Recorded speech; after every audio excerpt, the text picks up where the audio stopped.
दोस्तों यूपी चुनाव से पहले एआईएमआईएम भी किसी के साथ गठबंधन कर सकती है। तमाम अटकलें लगाई जा रही हैं, लेकिन बिहार, दिल्ली और महाराष्ट्र में कमाल दिखाने के बाद अब यूपी के लिए ओवैसी की पॉलिटिक्स क्या हो सकती है, सब कुछ बताएंगे आज की इस वीडियो में।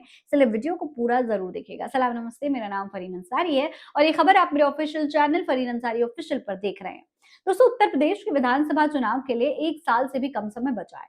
इस बीच भारतीय जनता पार्टी हो, चाहे समाजवादी पार्टी हो, चाहे बहुजन समाज पार्टी हो और चाहे कांग्रेस हो, सब अपनी अपनी प्लानिंग्स कर रहे हैं, अपनी अपनी पॉलिटिकल एनालिसिस कर रहे हैं कि किस तरीके से इस बार के चुनाव में जो है कमाल दिखाना है। एक तरफ सपा है और कांग्रेस है जो कि इंडिया अलायंस के तहत चुनाव लड़ेंगे, मतलब प्लान चल रहा है ऐसा। तो वहीं दूसरी तरफ बीजेपी की अगर बात करें तो बीजेपी सुहेल देव भारतीय समाज पार्टी यानी कि सुबह सपा और निषाद पार्टी के साथ मैदान में उतरने की प्लानिंग में है। उधर बसपा अभी भी अकेले ही मैदान में उतरने का मूड बना रही है। इन सब के बीच हैदराबाद से सांसद असदुद्दीन ओवैसी की पार्टी एआईएमआईएम भी यूपी चुनाव में पूरे दमखम के साथ उतरने की तैयारी कर रही है। अगर पार्टी चुनाव में उतरती है तो ये जो चुनाव होगा उसका चौथा चुनाव होगा। असल में दोस्तों, 2017 और 2022 के विधानसभा चुनाव के बाद एआईएमआईएम ने कुछ क्षेत्रीय दलों के साथ मिलकर एक मोर्चा बनाया था। ये जो मोर्चा था अखिलेश के पीडीए फॉर्मूले के मुकाबले के तौर पर पीडीएम बनाया गया था। इसमें पिछड़ा, दलित और मुसलमानों की बात की गई थी।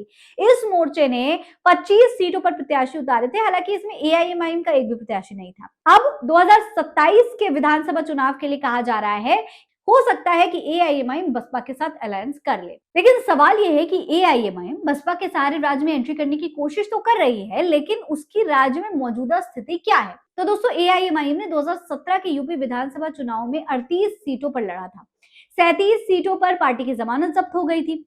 इस चुनाव में एआईएमआईएम को 2,04,144 वोट मिले थे। एआईएमआईएम ने जिन सीटों पर चुनाव लड़ा था वो खास तौर पर पश्चिमी उत्तर प्रदेश की मुस्लिम बहुल सीटें थी। उधर 2022 में एआईएमआईएम ने 95 सीटों पर चुनाव लड़ा था और सिर्फ 0.49% वोट ही उन्हें मिले थे। फिर 2024 में चुनाव में पीडीएम के सहारे जो है एआईएमआईएम ने अपना कोई भी प्रत्याशी उतारा ही नहीं, लेकिन उसके साथ का फायदा जो बाकी दल थे उनको मिल गया।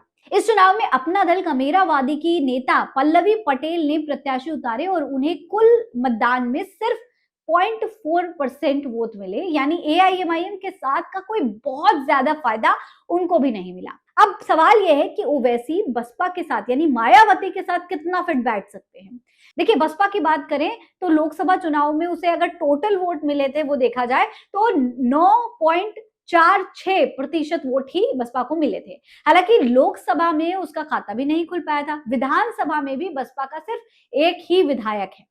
राजनीतिक जानकारों की माने तो अगर एआईएमआईएम और बसपा साथ भी आ जाते हैं तब भी किसी तरीके का कोई जादू होने की उम्मीद नहीं है। लेकिन क्योंकि ओवैसी मौजूदा समय में, ये तो उनका इतिहास है चलो, लेकिन मौजूदा समय में अगर बात करें तो बिहार के चुनाव में मुस्लिम बहुल सीटों पर बहुत बढ़िया प्रदर्शन दिखाया है ओवैसी की एआईएमआईएम ने।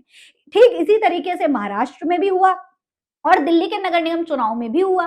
तो अगर वही स्ट्रेटजी यहां पर अपनाई जाती है तो कमाल जरूर हो सकता है। लेकिन उत्तर प्रदेश की में ओवैसी की स्थिति या एआईएमआईएम की स्थिति उतनी मजबूत नहीं है जितनी बिहार और महाराष्ट्र में है। अब देखना यह है कि यूपी के लिए एआईएमआईएम क्या प्लानिंग करती है। क्या बिहार की तरह ही यूपी में भी ओवैसी अपना कमाल दिखा पाएंगे या फिर मायावती का सहारा लेकर कोई नया जादू करने की कोशिश करेंगे? इस पूरे मामले पर आपकी क्या राय है, कमेंट बॉक्स में लिखकर हमें जरूर बताइएगा। फिलहाल इस खबर में इतना ही। जय हिंद, जय भारत।